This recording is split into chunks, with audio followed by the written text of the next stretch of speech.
everyone, my name is Gabriela Naomi, and this is Group 3's Procter & Gamble Company Narrative presentation. Presenting today will be myself, Dewi Juliani, Fabian Radia, Corina Hani Fauzia, and Talia Gabriela Muskiva. Today's presentation agenda, I will be going over our company's background and explaining its history, along with a few other factors. And then Dewi Juliani will take over and explain our company's internal narrative, followed by Talia, who will explain our company's external narrative, along with the key issue that we will be looking into today. Then Fabian and Corina will talk about the analysis on the impact of the gap in the narrative on Procter & Gamble's internal and external stakeholders, and then I will be back at the end to close this presentation.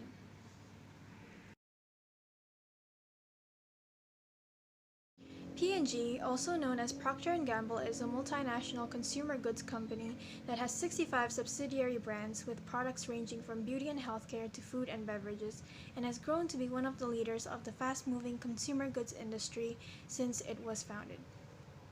Nowadays, P&G operates on a large scale worldwide in 103 countries, with their products being used by upwards of 5 billion people in 180 countries. Financially, P&G, with its net sales of $71 billion in 2020, exceeds its industry average significantly, making 33% of their sales on their fabric and home care business segment. As you can see from this table of their financial highlights, P&G has made significant increases in their 2020 numbers compared to 2019. As for 2021, P&G continues to thrive throughout the last fiscal year despite the conditions of the world and its economy as a result of COVID-19. Their organic sales have remained stable, even showing a 6% growth on average since the beginning of the pandemic, the same going for their shares, which show growth in core earnings of 9% on average. As a result of the pandemic, their e-commerce sales have seen substantial growth of 35%, having surpassed $10 billion in sales. They have also returned a total of $19 billion to their shareholders, made up of share repurchases and dividends.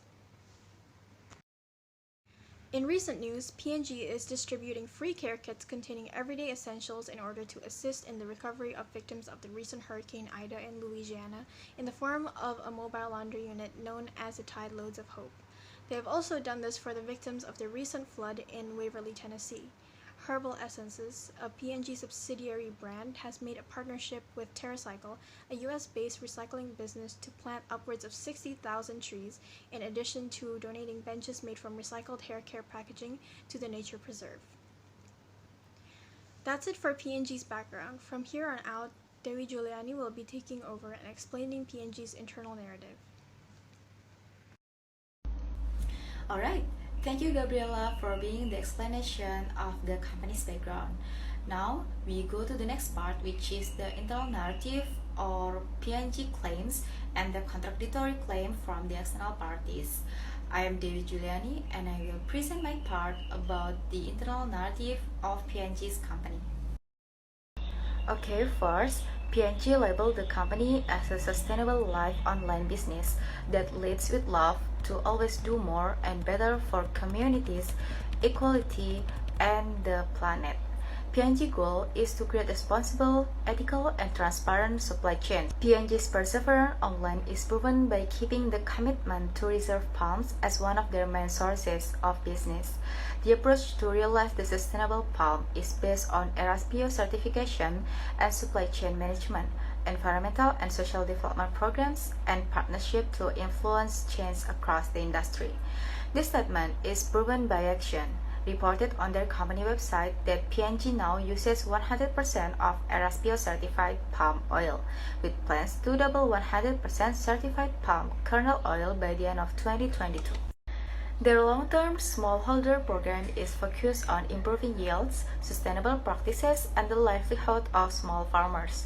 Consumers can support responsible forestation by choosing their Charmin and Puffs products, which are Forest Stewardship Council certified, and that stated for every tree used, at least one tree is regrown. The second internal narrative is stated on its company website and motto. P&G also claimed that it works ethically to protect the environment. To realize sustainable cities and communities as well as protecting the planet, PNG partnered with Habitat for Humanity and built shelters from plastic waste collecting from the local environment to preserve the planet and to educate the local societies about the importance of sustainability. On the NRDC report, PNG shareholders have voiced out that protecting forests is vital, not just only for the planet, but for the company's reputation and future. The last internal narrative about PNG company that I will talk about is PNG claims that they are an ethical company which concerned about climate change. Related to this, PNG made a new commitment to be carbon neutral for the decade across their operations. They will achieve this by first, cutting greenhouse gases or GHG emissions by 50% over the operation by 2030, and second is funding any natural climate solutions project that protect, improve, and recover critical ecosystems where carbon is stored. Also, they give customers the power to reduce their carbon waste with the products they design to help save energy, water, and natural resources. However, among these narratives from the internal of the company, we found out that there is a huge gap between the corporation's ethical commitment and the reality of the operations in their supply chain. Talia will elaborate on the next external narrative in the next slide. Thank you. Thank you for your explanation, Dawi. So next, we're gonna talk about the external narrative of this company. The plastic waste and deforestation have emerged as a major environmental concern, posing a severe threat, particularly in light of the climate change. As an end user of palm oil and a well-known brand company, PNG faces risks as a result of the continued presence of deforestation and peatland clearing in its supply chain. Moreover, we can find a lot of claims to the company. For instance, your favorite chocolate bar is fueling deforestation in Indonesia despite sustainability facade.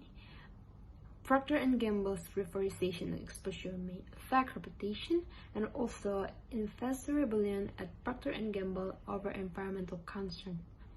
And there are many more claims that say the Procter & Gamble company still works with suppliers with unethical practices that cause deforestation and exploits labor workers, either from the media or from the environmental activist organizations. And lastly, to recap, PNG has made numerous claims through its values, policies, reports, and goals that it works ethically to protect the environment and the right of the labor workers. However, there are still a lot of allegations made by the media and activist organizations that against PNG, calling us out on the unethical practices of our suppliers that still exist within our supply chain. It is very apparent that there is a contradiction between our ethical and environmental commitment with our supply chain practices.